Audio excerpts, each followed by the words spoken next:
Exactly. Yes. We've Very good. also reached out into the community. We have a coalition. We have gone through a process. We have a lot of grants. Like our tutoring program is sponsored by Toyota, so we have the Toyota Tutor Grant. Very good. But also we applied for the Drug-Free Communities Grant, and we hope to get it next year. We have a coalition. It's Rise Above Drugs. In that coalition, we're reaching out. We're going to actually do a town hall meeting in February. We would encourage everybody to attend. We're also going to put up a billboard. We have a youth advisory committee, so we've reached out to the high schools and the junior high schools. And in that committee, we're going to ask the kids, well, what do you think needs to be done? Because often, you know, out of the mouths of babes comes great answers. So we're hoping that that will be really successful. And so in that, we're really reaching out to the community. And Sunrise is really investing, you know, in London. And what Morrill people County. need to realize that this is a process. It just don't happen overnight. Right, right. You got a schedule, and you keep the schedule with these youngsters, and you bring them in. You know, it's a prime example. They just don't come in one day. All right, there you're healed. Go home, and everything's all right. You are there for them, and you're there for them every day. Well, I think our staff are great role models as well. We get a lot of them from Cumberland College as interns and hire them. And so they're great. They're young, they're enthusiastic, they work with the kids. We do great things with the children. And they kind of, you know, come back to us, like this little girl that called me this morning. You know, they call and they ask, you know, or they tell us, you know, after they've left the program, we have this going on or that going on, what should we do? So it's not just when they're through in 30 days. We continue to work with the families and with the kids. And it's amazing, these new issues and these new problems is coming up for kids from the age of 12 to 17, things that we never even thought of before. Right.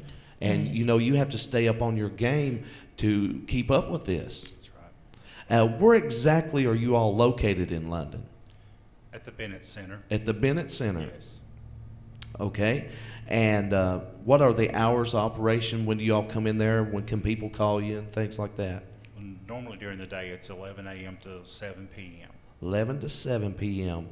And if somebody wanted to call and just sit down and talk with you about their children, they more free to do that? We would be glad to talk with someone, yes. Okay.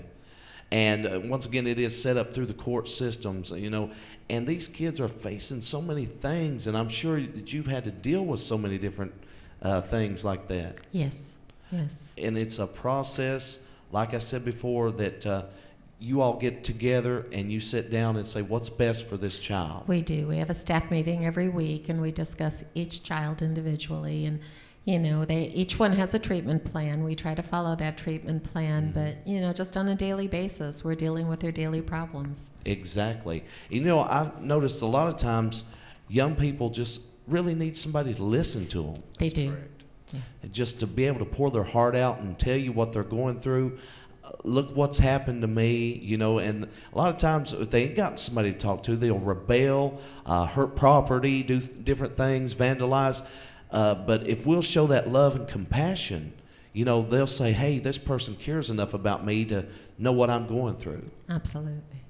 Instead of turning to drugs or turning to alcohol. And I'm sure you have to deal with that on a daily basis. We do, and we do great things like Pine Knot Prison up in Macquarie County. It's a federal prison, and they have a group called the PATH Group, and there are 5 to 6 inmates. We used to be able to go up to the facility. We're no longer allowed on the prison grounds because we have children under 17. So they come to us. So the PATH Group comes to the kids, and they talk to them, and they come every 6 weeks.